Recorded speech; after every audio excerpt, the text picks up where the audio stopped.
as well as I saw the one move that they was showing online where um, Shotzi went for a DDT off the top rope to the apron, the hard part of the mat, Mhm. and Ronda. Let me protect myself on this. I remember Hunter calling a backdrop, and I held on to that rope so tight. I was like, man, I don't do backdrops. You know what I mean? And Ronda reminded me of me. I ain't lying. I'm I serious. don't do backdrops. Sorry. Bro, I'm Sorry, like, come Kev. on here. Uh, but that spot is getting a lot of Well, attention. Go ahead. well, what I'll say about it is this: you bring up some great points. Shotzi, you said started in 2016. Yeah, yeah, Ronda okay. Rousey's first match, I don't believe, was until 2018, Yeah, right? exactly. Yeah, yeah, Um, and even though they're both can put in phenomenal performances, I really like Shotzi. I think Shotzi is a talent in many different ways, not just in the ring, from character, from appearance, from entrance, from connection with the crowd. Like she's awesome. But yeah, I mean, this one definitely did not hit at all. And and well, and I don't want to be overly critical, other than when she's in there with a great dance partner like a Charlotte or something like that, like at WrestleMania this year, I thought they had a good match. Um, Ronda hasn't had the same vibe to her that she did in that first run. not at all. That first one was great. To talk about the WrestleMania in New Orleans 34, I think it was, where she, Kurt Angle, Triple H, and Stephanie, go back and watch that show. They had the best match on the show. That was the most entertaining match on the entire show. You go to the next year at WrestleMania, they had the first ever women's main event with the triple threat match. She left, came back at the Rumble last year, and there just hasn't, it's just not been the same. And I do not know why that's the case, other than maybe the passion. I hate to question anybody's passion because it's so unmeasurable and you have to know someone to really do that. So I don't know what the issue is, but they just haven't felt the same. Yeah, yeah. You know what though? We'll talk about it too. I know we got to take a break. We'll talk about it on the other side. Stick around, guys. You're in the Hall of Fame. We'll be back in a minute. Can you dig it, sucker? You're listening to the Hall of Fame. Here's Booker T and Brad Gilmore.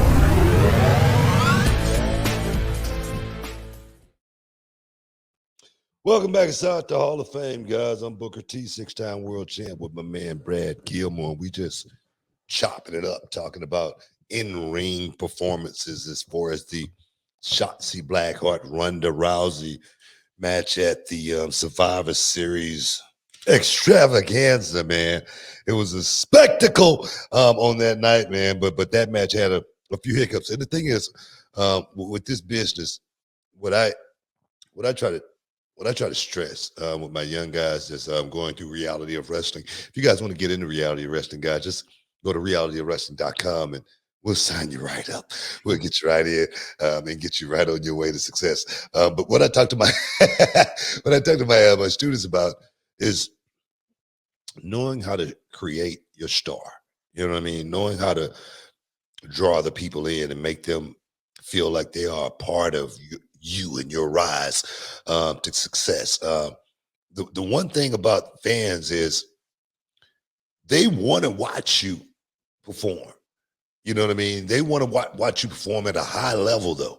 If you're not performing at a high level and you're just going out there doing spots back and forth and not capturing and captivating them and making them feel a certain way when they're watching it, you're just going to be just like everybody else on the card. That's what I mean about knowing your playbook. What I mean by your playbook, of course, we got our plays that we're gonna run, but that quarterback, his job is sometimes to fake that defense out. You know what I mean, and still be able to run that play. Making that defense think something totally different. And that's what wrestling is, being able to have that misdirection factor. The fans, thinking is one thing going on and their body is feeling something at the same time, which totally takes that brain to another place and say, man, it's like when I used to go to watch wrestling at the Sam Houston Coliseum. Same thing as the fans today. I used to say, man, that last match sucked. But watch this match right here. This gonna be different, dog. It's Jake the Snake coming out. Jake finna give me something totally different than everybody else on the card. You know what I mean? Mr. Ebony, he come out. Come on, man. Let's get rid of Mr. Ebony and get him out of here, man. But as soon as JYD walk out the curtain, oh man, the crowd go crazy. The roof come off the place. You know what I mean? I always talk to young wrestlers and I say, it's a very, very thin line to why the people like you and why the people don't. And like you from a perspective to where they love you. They want to support you forever. Don't like you to the point to where they say, man, this guy, I can do it better than him. You know what I mean? Why is he doing this? That's what I mean. So you got to be able to understand making it to that main roster, what it means going out there and performing in front of 20, 30, 40, 50,000 people, the pressure of it. I always talk about it's not a game. This is a job. I could not wait to hear that 1, 2, 3, because I was so nervous that I was going to go out there and screw it up. I was so nervous that I was going to get the "you effed up" chant, "you effed up" chant.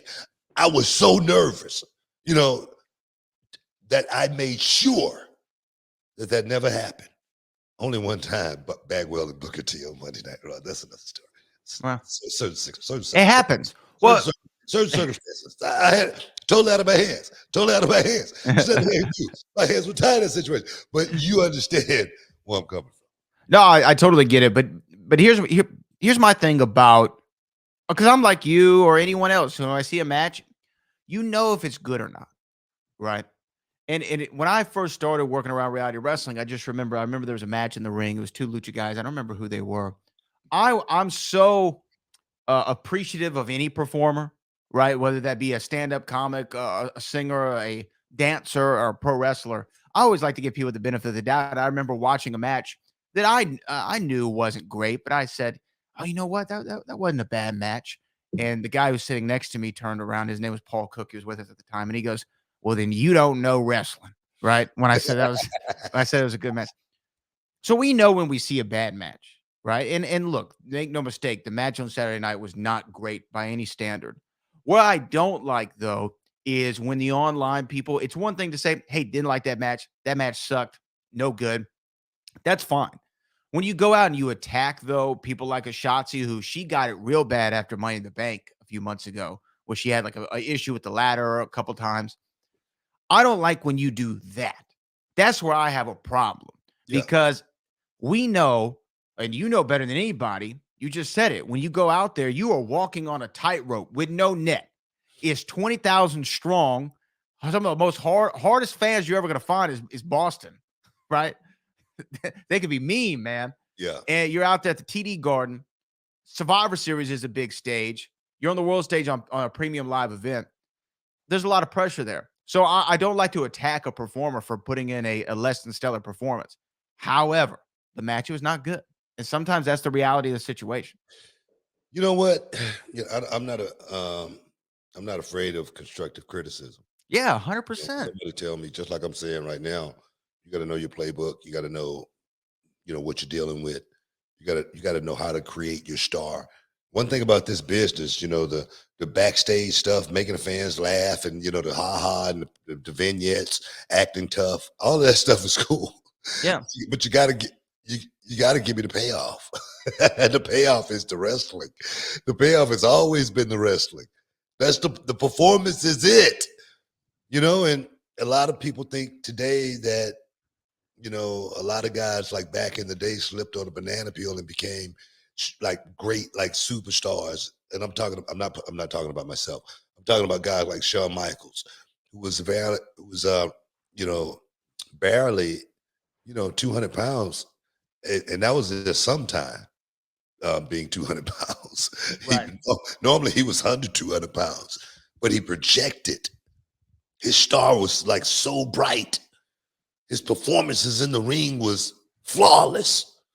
And that's why he became, a great superstar. That's why people wanted to see him. That's why he was, had the moniker of Mr. WrestleMania, which he lost most of those WrestleMania matches, if not mostly all of those WrestleMania matches. I think he may have won one, but He won the one against Brett, and that might be it. exactly Might my be it. point. Exactly my point. But he was Mr. Vince. WrestleMania because he was going to give you the performance of a lifetime. That's Yeah. why. And understand that when you're in that position, when you're on that show, it's a privilege. You know what I mean? To be in that position. And the thing is, if you get in that position and you find yourself not in that position ever again,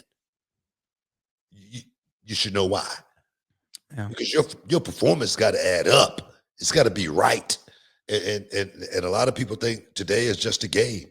You know what I mean? It's just we're just having fun. I always ask my students. Well, I wouldn't say my students, but I ask a lot of the young guys. You know, how many times have you ever just wanted to whoop that guy's? You know what? You know, how many times have you just wanted to walk out the curtain and just go out there and slap the crap out of this guy? How many times have you felt that way? If they give me the wrong answer, I'm gonna tell them, bro, you're not planning on being a star. You know what I mean? You know, because for me, my attitude was kill or be killed when going into that performance. It was if somebody, mouth got busted, it was just par for the course. You know, what we say is good for TV. You know what I mean? I'll be looking for a receipt if that was no, I'm serious. If that was to happen in a certain manner, you know what I mean? But you got to make yourself, it's got to be real to you in order for it to be real to those fans.